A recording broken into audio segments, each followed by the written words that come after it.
Pura Taman Ayun terletak di Desa Mengwi Badung, Pura Paibon atau pedarmaan dari keluarga Raja Mengwi untuk memuja roh para leluhur dari raja-raja yang diwujudkan dengan dibangunnya sebuah gedong Paibon. Menurut pengelola DTW kawasan Taman Ayun, Imade Suwandi menyampaikan. Oke, awalnya Pura Taman Ayun ini merupakan pura pedalaman dari Puri Ageng Mengwi. Ini merupakan pura kerajaan yang didirikan sekitar tahun 1634. Pura kerajaan ini erat kait dengan Puri Ageng Mengwi karena yang bertanggung jawab tentang keberadaan Pura Taman Ayun adalah Puri Ageng Mengwi. Itu yang mengolah, yang mengayomi, merawat, menata dan lain sebagainya. Itu Puri Ageng Mengwi yang mengatur itu. Dan mengenai ada kaitnya dengan kalau Taman Ayun itu kan ada kolamnya. Kolam itu berfungsi sebagai irigasi yang ada kaitnya dengan subak. Subak itu kan terdiri dari pekase perkumpulan pemilik sawah itu kan perlu air. Dari sinilah sumber airnya dari kolam Pura Taman Ayun. Sehingga Pura Taman Ayun itu mempunyai kolam. Kolam itu mempunyai dua fungsi. Pertama, menjaga estetika Pura Taman Ayun. Yang kedua, sebagai waduk irigasi untuk mengairi sawah-sawah yang ada di beberapa subak yang seperti di Subak Pringkit, Peten Badung, Subak Aseman. Itu banyak sawah yang diairi oleh kolam Taman Ayun. Itulah yang menyebabkan Pura Taman Ayun itu mendapat sertifikat warisan budaya dunia. Karena kontribusi Taman Ayun mengenai kolam itu, airnya itu sangat besar sekali kepada para petani yang ada di sekitar area Taman Ayun. Kalau tidak ada air di kolam Taman Ayun, otomatis para petani di Subak Beringkit, Peten Badung itu mengalami kewalahan, tidak bisa menanam padi. Sehingga penting sekali sampai saat ini peranan kolam Taman Ayun itu sangat besar sekali bagi subak-subak yang ada di sekitar wilayah Mengwi, terutama di wilayah di sekitar Taman Ayun. Totalnya 3 subak, Subak Peten Badung, Asaman, Subak Beringkit. Itulah yang mengangkat itu menjadi warisan budaya dunia karena sistem subaknya itu. Sumber air yang ada di kolam Pura Taman Ayun itu berasal dari sawah juga yang ada di sebelah utara Pura Taman Ayun. Dan kayu seperti awalnya sekali itu kan Danau Beratan itu sumbernya. Pura Taman Ayun ini luasnya 5 hektar. 1 hektar aja kolam. Yang 4 hektar itu areal puranya.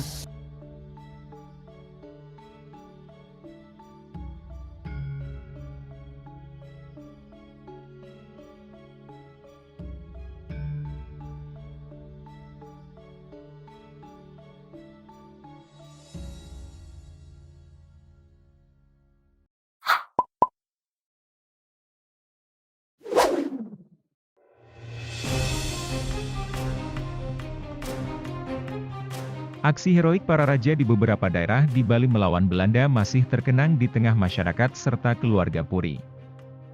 Salah satunya, penyerangan Belanda ke Puri Pemecutan Denpasar, mengakibatkan perlawanan seluruh anggota keluarga Puri ikut turun ke medan pertempuran. Menurut salah satu tokoh Puri Pemecutan Denpasar, A.A. Ngurah Putra Darmanuraga menyampaikan. Tadi perjuangan di Ngurah Ketut Bimo itu memukul pasukan Belanda itu begitu naik dari Sungai Badung, ya, karena perlawan kita senjatanya kalah sehingga banyak juga berguguran pasukan-pasukan kita.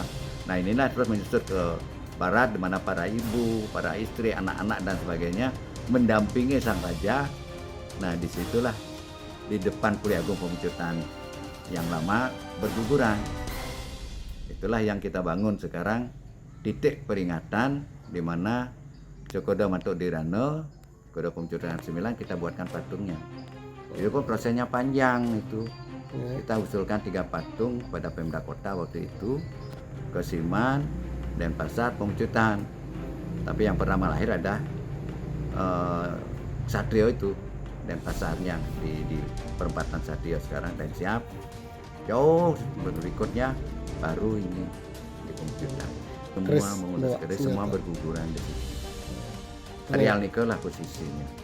Kalau kita lihat fotonya dulu memang Puri Kangen, sekarang di depan itu kan lapang itu. Belum kayak sekarang. Terus setelah Puputan baru direnovasi, dilengkapi.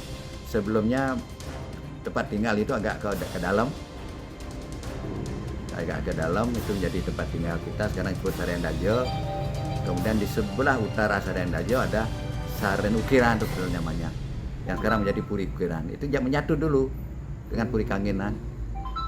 Setelah lahir Denpasar nanti, ini zaman sejarah sebelum Puputan, lahir Denpasar abad keberapa itu sudah menjelang-jelang Puputan.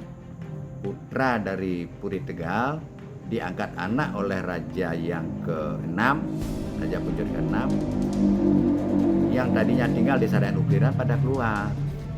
Itulah lahir Puri Batanmuning, Puri Pegan Pasah, kemudian di sini Peguyangan, kemudian Legian. Itu semua yang tinggal di Saren Ukiran itu keluar. Masuklah putra angkat dari Puri Tegal Gemetang ini. Puri Tegal Sertian Pasar. Inilah menjadi Puri Ukiran sekarang. Jadi tempat patung itu ada Puri Gede Pemujudang, Puri Kangenan Pemujudang.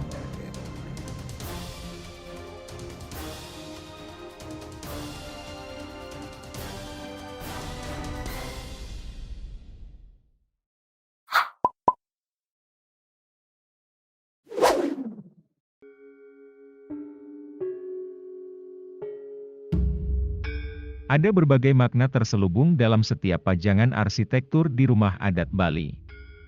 Salah satunya, makna murda, sebagian besar dapat ditemui di setiap atap genteng rumah warga Bali.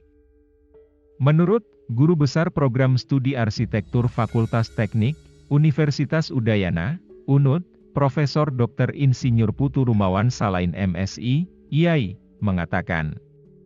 Ya, secara spesifik saya tidak dapat bacaannya, katakan. Artinya secara resmi belum saya dapatkan di dalam bukti tertulis, tetapi makna daripada morde yang di atas itu diambil adalah merupakan identitas bahwa itu merupakan bagian daripada ujung atap. Jadi kalau kita lihat bangunan itu, puncaknya itu adalah titik morde itu, pertemuan segala konstruksi di titik itu, sehingga boleh dibilang juga merupakan akar kekuatan daripada konstruksi. Konstruksi Bali itu diikat memang di atas itu. Kemudian baru ditutup dengan apakah itu alang-alang, apa genteng, apa sirap, dan yang lain-lainnya. Kalau di tempat suci mungkin pakai hijau.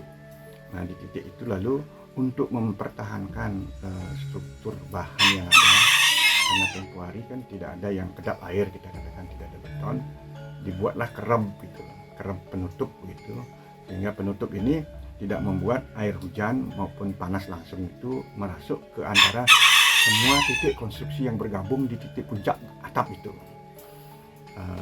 Kemudian karena sekarang misalkan sudah modern, bangunan modern, atap ada genteng, ada pemubuk yang mulai dari tanah liat yang dibakar, katakan ada yang karang pilang, misalkan ada malah genteng beton dan yang lain-lain. Mordenya itu tidak ada dibuat di pabrik ya. Jadi mordenya itu dibuat handmade berdasarkan katakan kreativitas seni orang-orang di Bali. Mungkin menggunakan batu paras itu, mungkin menggunakan batu baras cetak, dan sangat mungkin juga itu dibuat melalui beton cetak. Dan itu selain tadi memberi makna kepada ikatan, kepada mempertahankan kekuatan konstruksi, dia juga bisa menjadi perlambang yang memberikan makna bisa identitas yang pemilik rumah. Kemudian juga ada harapan menginginkan keselamatan untuk gedung dan keseluruhan isi bangunan itu dengan mengambil motif-motif tertentu. Jadi kalau kita lihat karena perkembangan zaman di masa kolonial itu, morde itu dijadikan crown. Crown itu adalah mahkota. Jadi mahkota itu adalah sesuatu elemen estetika yang menambah keagungan, kewibawaan, kecintaan, dan tentu kalau dipercaya itu memiliki nilai-nilai yang dipandang, misalkan magis itu angker gitu ya. Sehingga berikutnya pun ada yang membuat morde itu sebagai gambaran daripada mahkota mahkota yang diimpor dari bentuk-bentuk mahkota di Belanda begitu. Nah, mungkin bisa dilihat nanti di beberapa bentuk-bentuk bangunan kuno yang ada di daerah pedesaan kita masih bisa lihat. Kemudian yang paling sederhana bentuk waloh itu misalkan ya. Lalu ada bentuk-bentuk yang diambil motif dari misalkan berbagai katakan wujud-wujud yang ada isi di alam ini. Jadi kurang lebih seperti itu sebenarnya titik maksud daripada ada murder, dan itu hanya biasanya dimanfaatkan pada titik pertemuan atap tadi yang tadi. Karena ada juga di titik pertemuan itu yang bentuk bangunannya tidak menggunakan persegi empat benar atau atapnya persegi empat panjang, itu disebut dengan bentale. Yang di ujung-ujung atap bagian bawah biasanya menggunakan motif-motif yang disebut dengan ikut keledu gitu. Di beberapa daerah misalkan di Makassar misalkan atau di Bau-Bau saya lihat itu ada menggunakan motif ayam ya, ada menggunakan motif naga gitu dan lain-lain. Jadi ada berbagai filosofis yang bisa masuk di dalamnya yang dipercaya memberikan keamanan, keselamatan, kebahagiaan bagi pemilik rumah.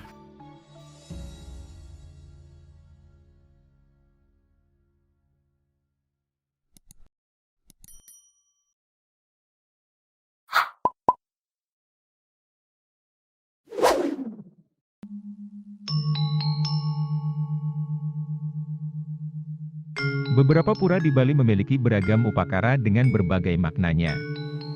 Salah satunya upakara digelar di Pura dan Kahyangan Petitenget dan Pura Mas Ceti Ulun Tanjung di Banjar Batu Belik, Desa Adat Kerobokan, Kecamatan Kuta Utara, Badung. Menurut Bendesa Adat Kerobokan, Aputu Sutarja menyampaikan. Ritual istilahnya ada di Pura dan Kahyangan Petitenget dan Pura Mas Ceti Ulun Tanjung. Pertama biasanya sebelum kegiatan melasti pada hari Tilem Sasih Kaulu biasanya dilaksanakan upacara yang namanya Caru Sampi Selem Batu, artinya godel selem batu. Godel itu yang masih sapi yang masih kecil tapi tanduknya agak baru sedikit panjangnya, dan kemudian itu namanya Caru Amerta Buana, itu untuk mie.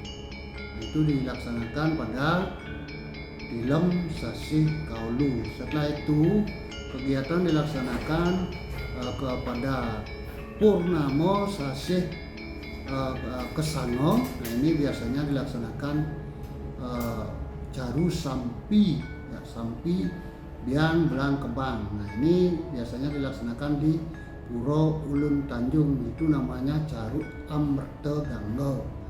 Nah, itu dilaksanakan pada saat kegiatan sebelum melasti. Tujuannya apa ini secara umum? Tujuannya secara umum ini kan terkait kalau masalah Caru Sampi Biang Belang Kebang itu terkait dengan persubakan.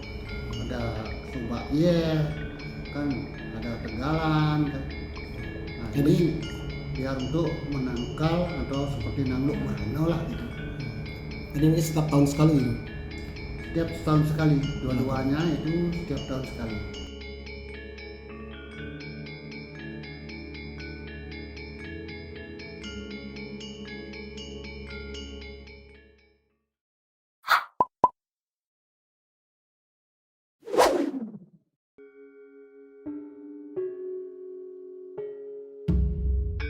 Pura Petitenget merupakan salah satu pura dan kahyangan di Bali.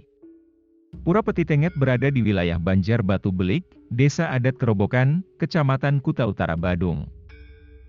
Adapun cerita singkat mengenai nama pura dan kahyangan, menurut Bendesa Adat Kerobokan, Aputu Sutarja menyampaikan.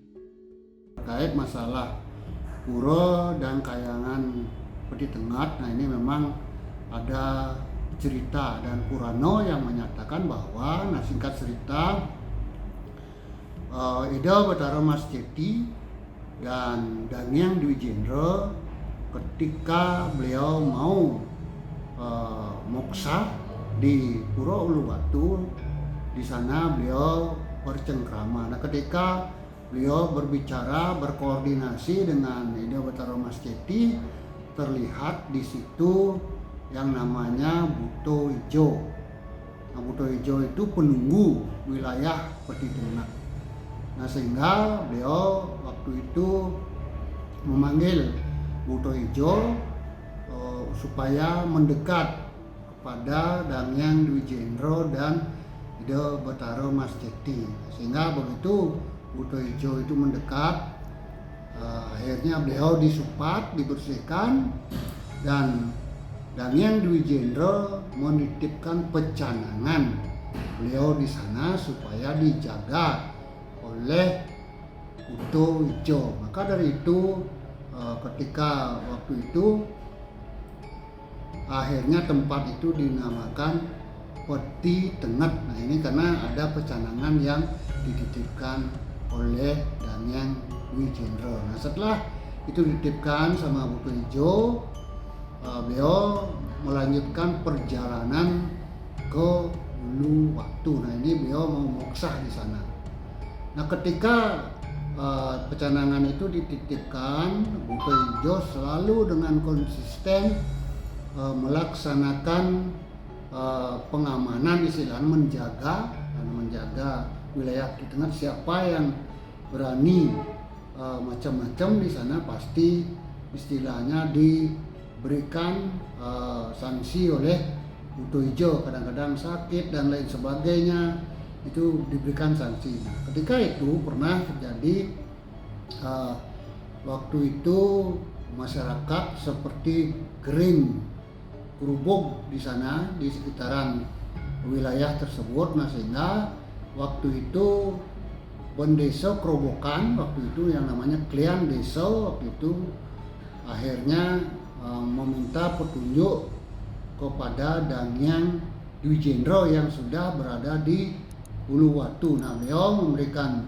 petunjuk supaya pecanangan yang ada di sana dibuatkan istana, buatkan pelinggih di sana supaya disembah oleh Kramo Desa Adat Kerobokan. Nah, sehingga waktu itu Pura dan Kayangan Peti Tengah disungsung oleh Desa Adat Kerobokan. Nah, sekarang yang notabene udah berkembang pesat, Desa Adat Kerobokan ini jumlah banjarnya 52 banjar. Nah, inilah yang melaksanakan kegiatan aci maupun apapun itu bentuknya di Pura dan Kayangan Peti Tengah.